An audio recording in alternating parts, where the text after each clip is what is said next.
Sais-tu quel est le facteur numéro 1, celui qui fera que tu t'en sortiras pour de bon de cette relation toxique? Non.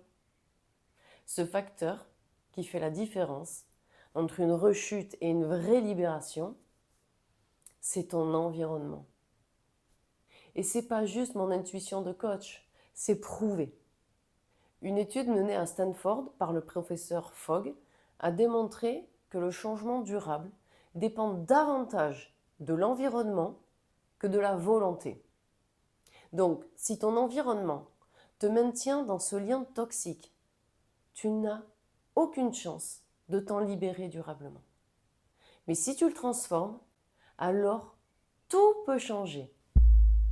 Et pour que tu comprennes vraiment à quel point c'est puissant, laisse-moi te raconter l'histoire de Camille. Camille, 35 ans, cadre dans une grande entreprise, brillante, intelligente, mais complètement détruite de l'intérieur. Elle sortait d'une relation toxique de 2 ans avec un homme manipulateur, l'ascenseur émotionnel, les silences, les promesses non tenues, les montagnes russes, un coup oui, un coup non. Elle en était sortie, physiquement, mais mentalement, elle était encore dedans chaque minute. Elle avait tout essayé. Le bloquer, le supprimer, supprimer les photos, pris des séances chez un psy, mais rien n'y faisait. Il vivait encore en elle. Et puis un jour, pendant une séance, elle m'a dit une phrase que j'oublierai jamais. En fait, j'ai l'impression que mon appartement, c'est lui. Tout dans son environnement lui rappelait cette relation. Le canapé où ils passaient leur dimanche, la playlist qu'elle lançait chaque matin, même le savon dans la douche, c'était celui qu'il aimait. Et c'est là qu'on a tout changé.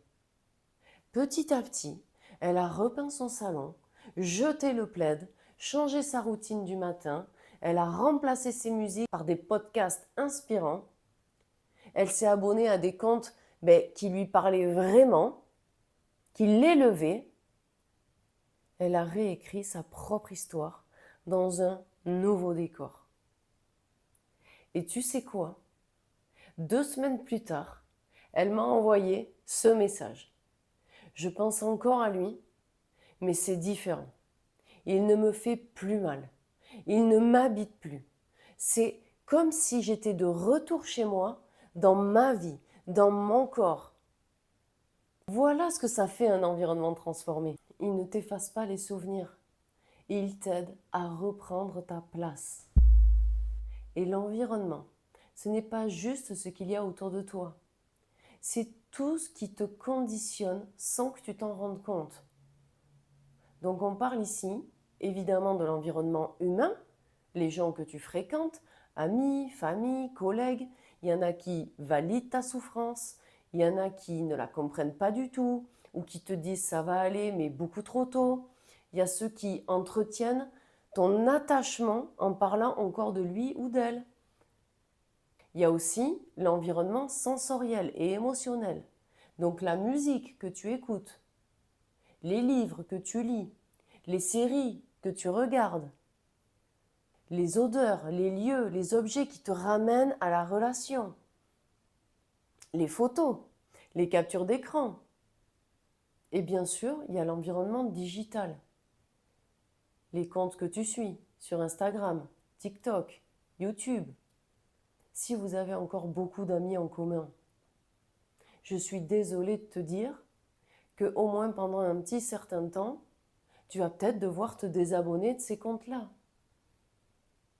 Parce qu'on l'a tous fait, regarder les stories de l'un, de l'une, de l'autre, pour voir si on n'y voit pas une petite info sur cette personne. Résultat, tu maintiens inconsciemment une stimulation continue du manque. Et puis il y a aussi l'environnement mental, les pensées que tu cultives au quotidien, le récit que tu te répètes. C'était le seul. On était connectés, c'était mon âme sœur, personne ne comprendra jamais. Ce récit, tu l'entretiens parce que tu consommes ce que tu lis, ce que tu écoutes, ce que tu vois. Alors tu rumines. Ton cerveau n'est pas un disque dur. C'est un système d'activation émotionnelle. Il est conditionné à répondre à des stimuli. D'ailleurs, il y a une autre étude qui a démontré que les zones du cerveau activées dans la dépendance affective sont exactement les mêmes que dans une dépendance à la drogue. Et on ne guérit pas d'une dépendance en gardant la substance à portée de main. Donc c'est pareil ici. Si tu gardes tout ce qui te lie à cette relation, tu renforces chaque jour l'empreinte de celle-ci. Qu'est-ce qui se passe? Tu te fais violence, tu avances de 3 pas et tu en recules de 2. Du coup, tu crois que tu n'es pas assez forte, assez fort, et tu culpabilises. Et ainsi de suite, frustration, colère, tristesse, et j'en passe. Alors que c'est juste que tu es toujours en contact avec ce qui te blesse. Alors voici ce que tu peux faire concrètement. Premièrement, fais un audit de ton environnement humain. Sois le plus honnête possible. Mettre certaines personnes de côté à un certain moment de ta vie, ce n'est pas être égoïste. Ce n'est pas mal faire. Et les personnes qui doivent rester dans ta vie et qui t'aiment et qui te soutiennent réellement, te comprendront. Donc pose-toi la question, qui te soutient vraiment?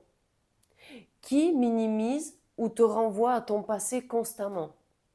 Qui te parle encore de lui ou d'elle sans comprendre l'impact que ça déclenche chez toi? Deuxièmement, nettoie ton espace digital. Désabonne-toi de certains comptes. Bloque même certains comptes. Supprime les souvenirs numériques. Refais tes playlists musicales. Supprime la chanson. Oui, celle-là. Celle qui te ramène toujours à votre relation. Crée une nouvelle bulle mentale où l'autre n'a plus de place. Troisièmement, transforme ton chez-toi. Pas besoin de faire des achats qui coûtent des milliers d'euros. Déplace un meuble. Change les draps. Crée une nouvelle routine dans ton espace. Le cerveau adore les repères sensoriels. Donne-lui de nouveaux repères. Une nouvelle plante, des bougies, un tableau. Supprime certaines choses et remplace-les par d'autres. Quatrièmement, entoure-toi de contenus qui t'aident à guérir. Des vidéos qui t'élèvent, des podcasts qui t'inspirent, des lectures qui te redonnent foi en toi. Entends d'autres voix que la tienne. Tu n'es pas seul. Cinquièmement, crée un rituel d'ancrage chaque matin. Par exemple, les 5 premières minutes où tu te lèves, ne touche pas à ton téléphone. Pendant que tu te brosses les dents, récite-toi une phrase. Je me choisis aujourd'hui, par exemple. Mais ne récite pas une phrase pour réciter une phrase, ça n'a pas de sens. Il faut que cette phrase, elle crée quelque chose d'émotionnel chez toi. Une fois que tu as cette phrase, associe un geste. Une main sur le cœur, par exemple. Et ancre-toi dans toi, à l'intérieur. Tu peux aussi serrer le poing ou te toucher une épaule, ce que tu veux. Une phrase liée à un geste, c'est un ancrage puissant. Mais il faut que ça crée quelque chose d'émotionnel chez toi. Pose-toi ces questions sincèrement. Ton environnement aujourd'hui est-il un espace de réparation ou un musée de ton passé? Est-ce qu'il te nourrit ou est-ce qu'il t'épuise? Est-ce qu'il t'aide à guérir ou à survivre? Parce que tu peux faire tous les efforts du monde si ton environnement te replonge chaque jour dans le manque ou l'attente, ton système nerveux ne lâchera jamais l'alerte. Et tu ne pourras jamais te sentir libre, apaisé ou reconnecté à toi. Et si tu veux faire un vrai bilan de ton environnement, j'ai conçu un exercice très simple et puissant pour t'aider à repérer ce qui t'ancre dans le passé et ce qui peut t'en libérer. Il est offert. Tu peux le recevoir tout de suite. Il suffit de t'abonner à mon compte Instagram ou Facebook et de m'envoyer un petit message. Donc tu peux m'envoyer juste exercice ou salut Sarah, j'ai vu ta vidéo sur l'environnement, je veux bien l'exercice s'il te plaît. Et je te l'enverrai. Et ce sera peut-être ton premier pas vers un environnement qui te permettra enfin de te libérer de cette emprise dans laquelle tu te trouves aujourd'hui. Pour finir, je vais te raconter une toute petite histoire qui est la mienne. À l'époque, quand j'étais dans cette relation qui était en train de me détruire et que j'essayais de m'en sortir, je me suis moi aussi raconté certaines histoires. Je me rappelle, j'étais très attachée à un certain endroit qui est près de chez moi. Et cet endroit-là, forcément, quand j'étais avec cette personne, je lui ai fait découvrir. Donc, quand on s'est séparés, évidemment, il recommençait à aller à cet endroit-là.